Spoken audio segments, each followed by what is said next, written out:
The night sky above the strange planet was full of heavy clouds. They moved slowly like giant shadows, covering the silver light of the twin moons. The air smelled of metal and smoke, a sign that this world had seen battles before. A human soldier named Marcus stepped down from his small patrol ship. His boots touched the rocky ground with a hollow sound. He looked around, scanning the strange valley that stretched before him.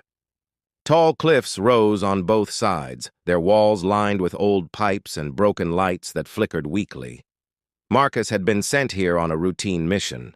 He was supposed to check the area for raiders, nothing more. He expected silence, maybe the echo of wind, maybe the cry of some wild beast. But then he heard something else. It was soft at first, like whispers carried through the rocks. His helmet sensors caught the sound, magnified it, and played it into his ear. Marcus frowned. The voices were high and thin, like children calling for help. He followed the sound deeper into the valley. The ground grew narrow and uneven, forcing him to walk carefully. His backpack hummed with energy, ready to power his weapons if danger appeared. He moved past a cluster of old lamps still burning, their orange light casting strange shapes on the walls. The whispers became louder. Marcus slowed his steps. Ahead, he saw movement, tiny figures running between stone and metal ruins. For a moment, he thought they were animals, but then one of them looked up. His eyes widened. They were not animals at all. Small, blue-skinned beings stood there, no taller than his knees. Their bodies were slender, their faces human-like but sharper, with glowing white eyes. Their clothes were simple, stitched from leather and metal scraps, but each one carried a spear or a small blade. Marcus froze. He had never seen anything like them before. One of the tiny beings stepped forward, raising his arms in a gesture of peace. His voice trembled but was clear enough. "Great giant, please. Help us!" The soldier blinked. He looked down at the little figure, then at the others who hid behind him. There were dozens of them, maybe more, all staring at him with a mix of fear and hope. Marcus knelt slowly, trying not to frighten them. "Who are you?" he asked. The small leader answered with sadness in his eyes. "We are the Karen tribe. We live in these valleys, but now we are hunted. The beasts come at night. The raiders come by day. They want to take us, to crush us, to make us slaves." As he spoke, more tiny figures came out from hiding. There were women carrying children, old ones leaning on sticks, and young ones holding small weapons they could barely lift. Their voices rose together, soft but desperate. "Please, help us!" Marcus felt his chest tighten. He was trained to fight enemies, to protect his own people, not to save strangers. But as he looked into their glowing eyes, he saw something more. They were fragile, yes, but alive. They wanted to live. Suddenly, the ground shook. A low growl echoed through the valley, deep and hungry. The tribe gasped, rushing back into the shadows. The small leader grabbed Marcus's hand, his blue fingers cold against the soldier's warm skin. "They are here," the tiny alien whispered. From the darkness of the cliffside came a shape, large and heavy. Red eyes glowed, piercing through the mist. Then another pair appeared, and another. Marcus stood quickly, drawing his rifle from his back. The weapon hummed to life, red lights running along its barrel. The beasts stepped into view. They were huge, covered in thick black fur, their jaws lined with sharp teeth that glistened in the moonlight. Their claws scraped against stone, leaving deep marks. They moved slowly, enjoying the fear they created. Marcus raised his weapon. His voice was firm. "Stay behind me!" The tiny aliens obeyed, huddling together behind the tall human. Their voices trembled in prayer, asking their gods for mercy. Marcus ignored the fear in his stomach. He had faced danger before, but this was different. This time, dozens of small lives depended on him. The first beast roared and charged forward. Its claws reached for Marcus, its mouth wide open. The human soldier did not move back. He stood firm, aimed, and fired. A burst of light shot from his rifle, striking the monster in the chest. The valley shook with the sound. The beast fell, screaming, then lay still. But the others did not stop. More shadows came crawling from the cliffs, their red eyes glowing in the dark. Marcus gritted his teeth. This was not just a mission anymore. This was survival, not only for him, but for the small tribe who believed he was their only shield. He fired again, each shot lighting the valley like thunder. The tiny aliens cried out. some in fear, some in hope, as their giant defender fought for them. The beasts howled, circling him, trying to find a way past. The battle had only begun, and in that moment Marcus understood. If he left these small beings alone, they would all die. He could turn his back and leave. No one from his command would ever know, but he could not do it. As he reloaded his weapon and prepared for the next attack, his heart whispered the truth. He had to protect them, even if it cost him everything. The valley grew silent after the first clash. Smoke rose from the burned body of the fallen beast, its massive shape still glowing faintly from the energy blast. Marcus stood firm, rifle held tight, his eyes sweeping the shadows. He could hear the trembling breaths of the tiny tribe behind him. He could feel their fear like a weight pressing against his back. But the danger was not over. The sound of claws scratching stone returned, echoing across the cliffs. Red eyes blinked in the mist once more. The beasts had not given up. They had only become more careful, circling, waiting for the right moment. Marcus adjusted the settings on his rifle. He knew his ammo was limited. If he wasted his fire, the gun would fall silent before the night was done. He also knew that the small blue beings could not fight these monsters alone. Their spears and little blades were no more than toys against such claws and fangs. He turned his head slightly and spoke in a low voice. "Where is your village?" The small chief pointed with his tiny hand. "Beyond the rocks, hidden in the caves." Marcus nodded. If the beasts discovered that place, if they broke through, the whole tribe would be destroyed. He needed to hold the line here to push the fight away from the caves. The growls deepened. A sudden rush of air came as one beast leaped from the cliffs, its massive body falling like a shadow over him. Marcus rolled to the side, firing a quick shot. The energy bolt struck the creature's arm, tearing flesh, but not enough to stop it. The beast landed hard, shaking the ground. Its claws reached for him, cutting through the air. Marcus reacted fast. He slammed his boot into the creature's leg, knocking it off balance, and then drove his blade into its neck. Hot blood sprayed across the rocks, thick and black. The beast shrieked, stumbling, and then fell to the ground in silence. Behind him, the tribe gasped in awe. The women pulled their children closer. The warriors tightened their grips on their spears, their glowing eyes wide with disbelief. To them, this man was no ordinary fighter. He was a giant who faced nightmares without fear, but Marcus felt the weight of every strike. His muscles burned and his lungs filled with smoke. He knew more would come. He knew this was only the start. He looked around the valley quickly. The terrain was dangerous but also useful. Large stones and broken metal pipes littered the ground. Old walkways and platforms stretched across the cliffs, half broken but still standing. If used wisely, these could become traps. He turned to the small chief. "I need your people to help. Bring me ropes, wood, anything strong enough to hold weight." The chief hesitated, then shouted orders. Tiny figures scattered into the shadows, returning with ropes, nets, and broken tools. Marcus worked quickly, showing them where to place the ropes across the narrow paths, where to hide nets between the rocks, where to sharpen wooden stakes and bury them under sand. The little warriors followed his instructions, their small hands moving fast. Hours passed as they worked in silence, broken only by distant growls. The night was thick with tension. Every moment felt stretched, as if time itself was holding its breath.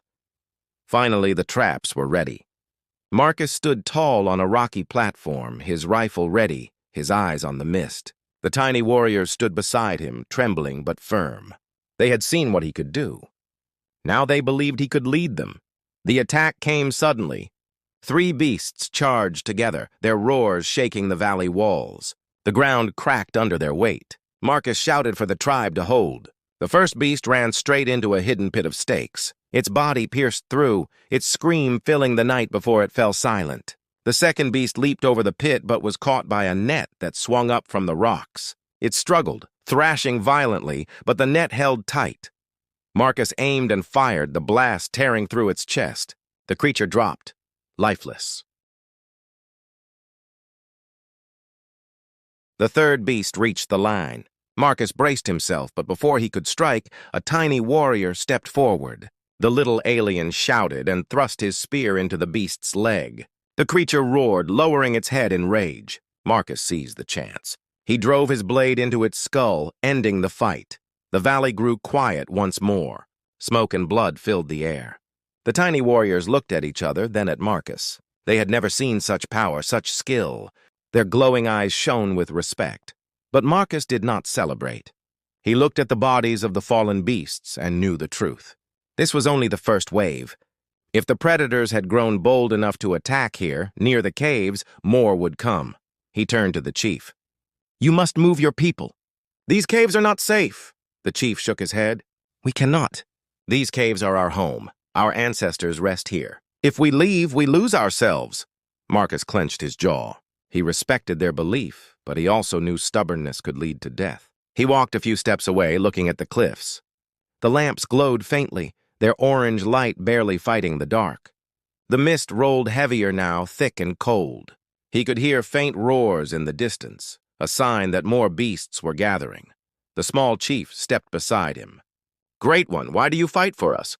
We are not your people. We are small, and we have nothing to give you." Marcus looked down at him, his face calm but hard. "Because you asked. Because no one else will." The chief bowed his head, his eyes filled with something Marcus had not seen before. Trust. That night, the human stood guard while the tiny tribe rested. He watched the cliffs, his rifle ready, the traps reset. His mind stayed sharp, but his heart carried a strange new weight. He had come here as a soldier on patrol. Now he was something else. He was their shield. And in the shadows of the valley, far away but drawing closer, another threat stirred. Not beasts this time, but raiders who had heard the sound of battle and smelled weakness.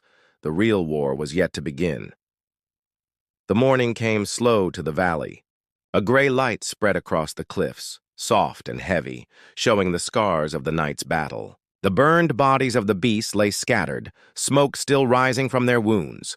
The tiny tribe worked silently to clear them away. The women carried stones to cover the pits. The warriors reset the ropes and sharpened the stakes, and the children collected scraps of wood for fire. Marcus stood on the high rocks, his rifle hanging across his back. His eyes scanned the horizon.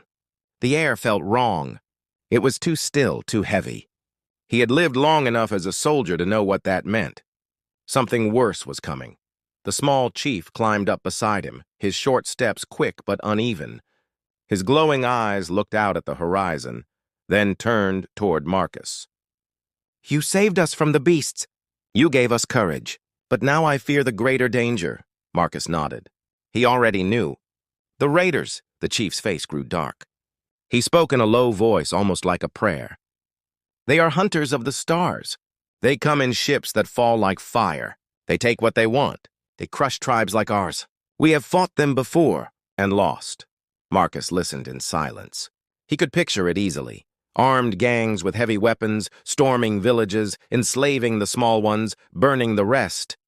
It was not just a possibility. It was a pattern he had seen on other worlds. Raiders always returned when they smelled weakness.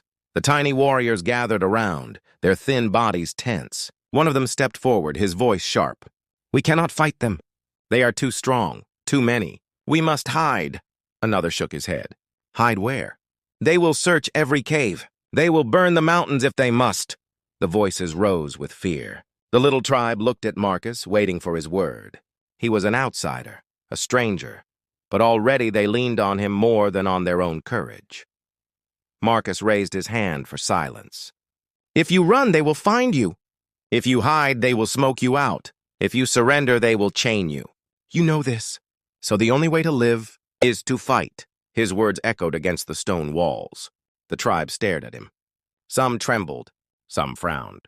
But in their glowing eyes, a spark lit. The chief nodded slowly. "Then teach us." Marcus took a deep breath. Teaching was not his duty. He was trained to fight, not to build armies out of the weak. Yet he looked at their faces, the children clinging to their mothers, the warriors with shaking hands, the old ones standing proud despite their age. He could not turn away. "Very well," he said. "I will make you soldiers." The training began that very day. Marcus gathered the warriors first. He showed them how to hold their spears firm, how to use their size as an advantage. They were small and light, but that meant they could move faster. He taught them to strike from the shadows, to stab at weak points like legs and throats. He used broken metal scraps to craft small shields. He tied stones to ropes, turning them into slings. He built wooden dummies and had them practice again and again until their arms shook from exhaustion. At night, he trained the women too. Some carried blades, others bows made from bent wood. He showed them how to move silently, how to throw stones to distract, how to strike only when the enemy's eyes turned away. Even the children learned. They carried messages, set traps, and helped sharpen weapons. Their small hands were quick, their feet light as they ran across the cliffs. Days passed. The tribe grew sharper, harder. Their fear did not vanish, but it began to mix with something new, hope. But Marcus knew hope alone was not enough. The raiders were not beasts. They were organized. They carried fire weapons, armor, machines. Against such power, even the bravest warriors could fall. One night, as Marcus checked the traps near the cliffs, he saw it, a red light in the sky moving fast. Then another. And another. The raiders had arrived. The tribe gathered in silence at the cave entrance. The chief stood beside Marcus, his small face pale. "They're ships. They are many." Marcus watched the lights descend like falling stars. His jaw tightened. "Then we will make them regret landing here." The ships touched down in the open valley, far from the caves. Their engines burned bright, throwing dust into the air. The ground shook with the force. The tribe gasped, holding each other tightly. The doors of the ships opened. From them poured figures in heavy armor, tall and broad, their helmets glowing with red lines. They carried rifles, axes, and blades of steel. Their voices were harsh, their laughter cruel. One of them shouted, his voice carried by a speaker. "Come out, little worms. We know you are here. Bow, and we may let some of you live." The tribe shivered. Mothers held their children close. Warriors gripped their spears tighter. The chief's eyes burned with anger, but also fear. Marcus stepped forward, his rifle across his chest. He turned to the tribe. "Do not fear. Tonight you are not prey. Tonight you are hunters." The words struck them like fire. They straightened their backs. Their glowing eyes hardened. The raiders began to march toward the cliffs, their boots pounding like drums of war. Marcus raised his hand. The traps were ready. The warriors were hidden in the shadows. The women held their bows in silence. The children crouched behind the rocks, waiting for his signal. The first raider stepped into the valley's narrow path. He laughed, swinging his blade, mocking the silence. Marcus whispered, his voice like steel. "Now!" A rope snapped, releasing a shower of sharpened stakes. They fell from above, piercing the ground around the raiders. 2 of them fell screaming, pinned to the earth. The others roared in anger, raising their weapons. From the cliffs, the tiny warriors leaped, spears flashing. The women fired arrows, striking gaps in the armor. The raiders cursed, firing wildly, their bullets sparking against stone. And in the middle of it all stood Marcus, rifle blazing. His tall form a wall of fire and fury. The valley had become a battlefield, but this was only the beginning.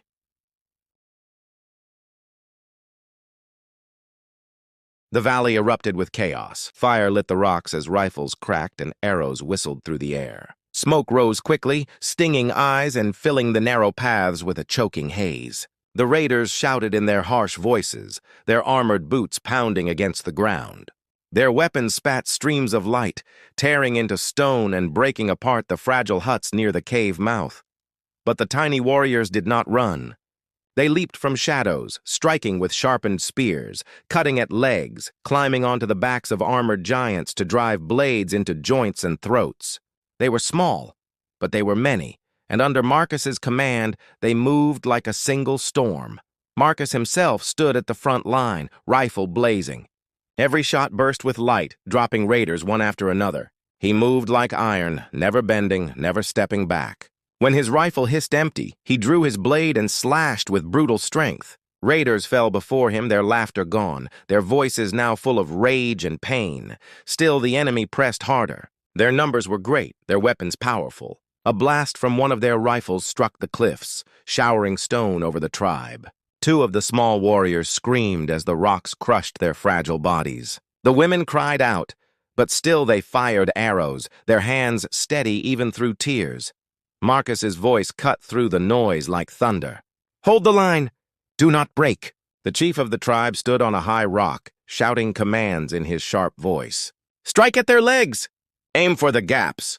His words gave the small ones strength, and they fought with a fire their ancestors would have been proud of. Then the raiders brought their machine forward. From one of the ships, a heavy walker rolled into the valley. Its legs were thick metal, its body armed with cannons that glowed with deadly power. The ground shook as it moved, each step echoing like a drum of death. The tribe froze in fear. Marcus stared at the machine, his jaw tightening. He had seen such things before.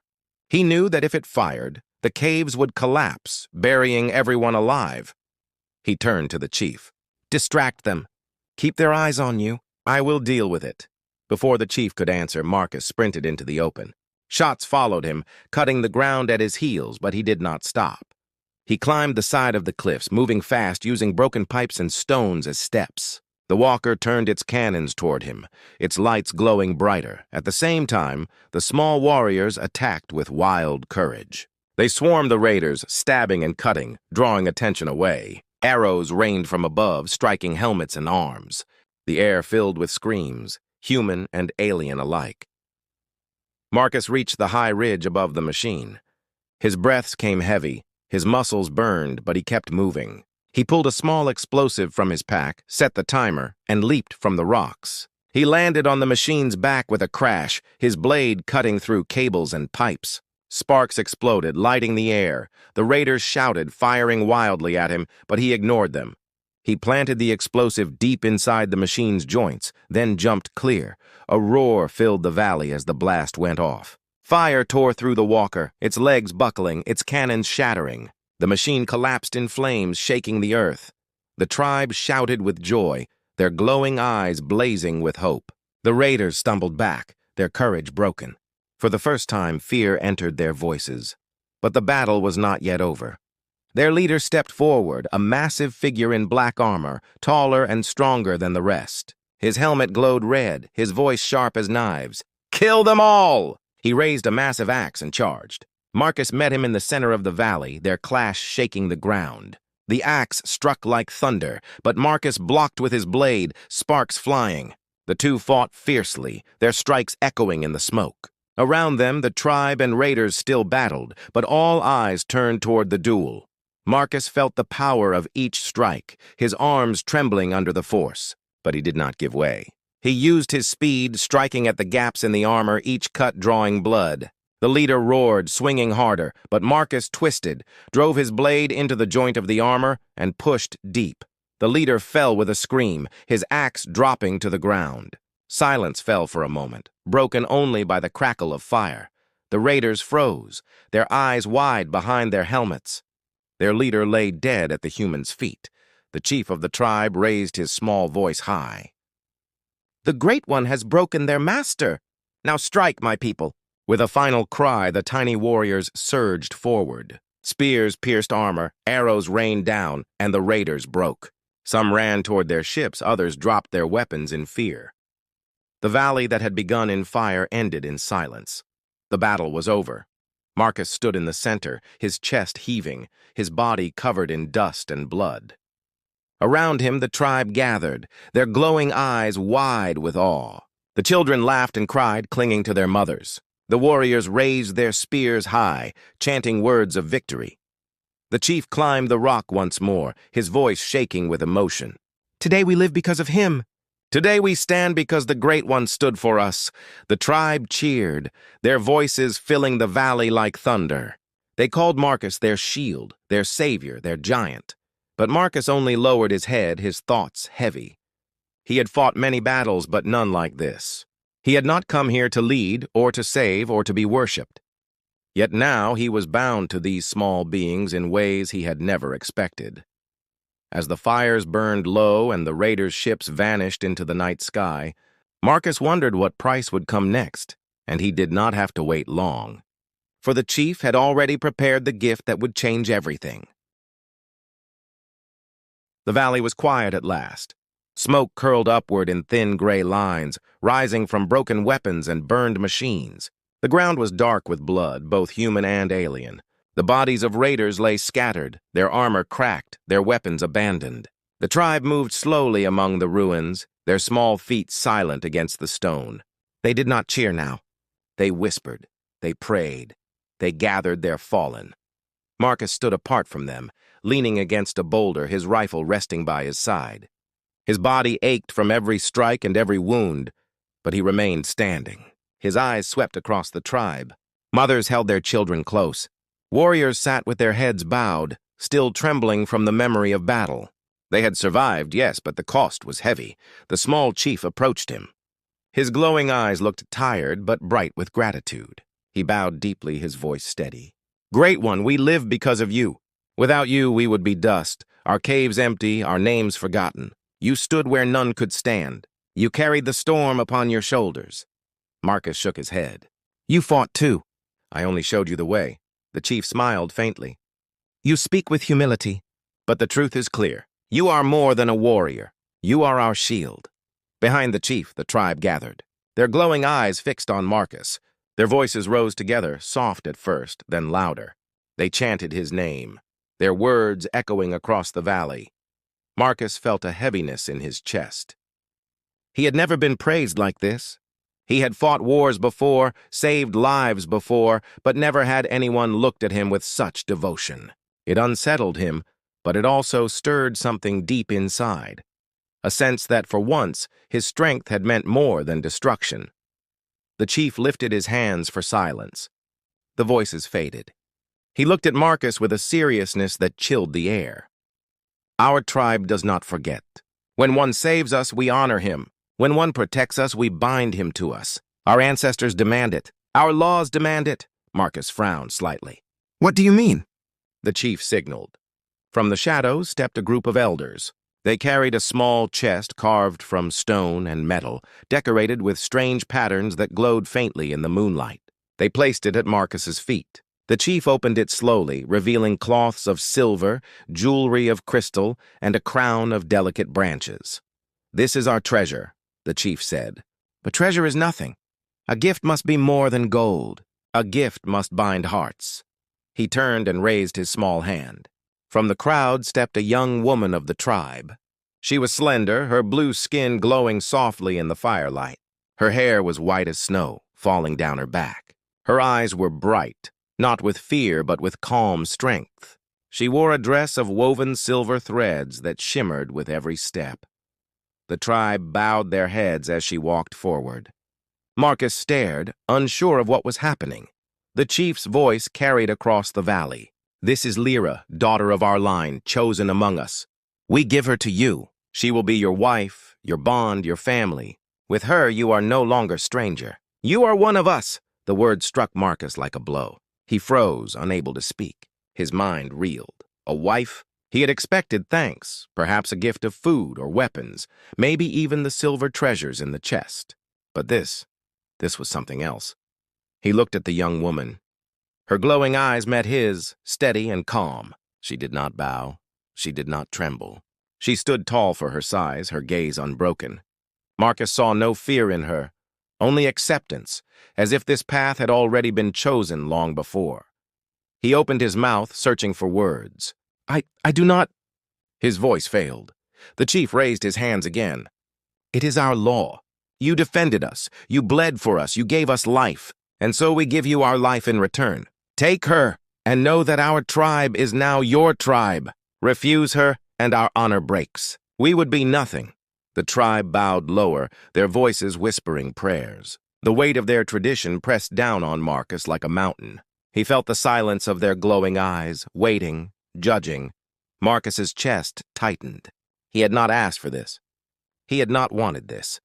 Yet here he was, standing on ground soaked with blood, surrounded by beings who saw him not only as a savior, but now as family.